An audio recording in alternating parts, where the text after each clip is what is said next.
Hello everyone! Kumusta? For today's vlog, for today's video, magtatanggal ako ng mga tuyot na dahon sa aking money tree.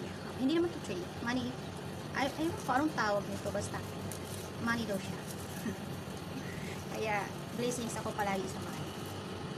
Kasi, hindi naman to dahil sa ganito eh. Dahil naniniwala tayo sa Panginoon. Yan yung blessings natin. Palagi tayong nananalig, diba? Nananalig.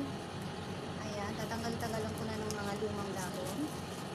Gugupitin ko na lang siya.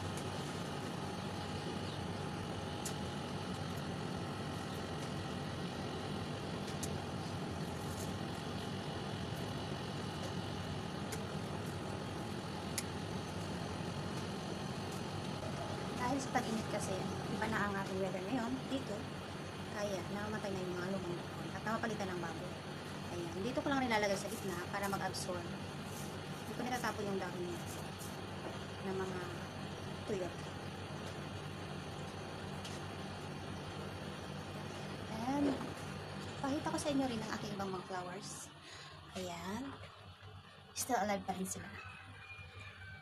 Still fresh, like me, kahit walang ligo.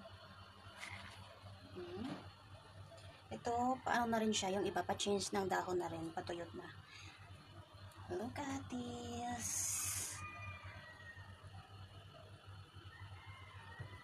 And yan lang po. Thank you for watching.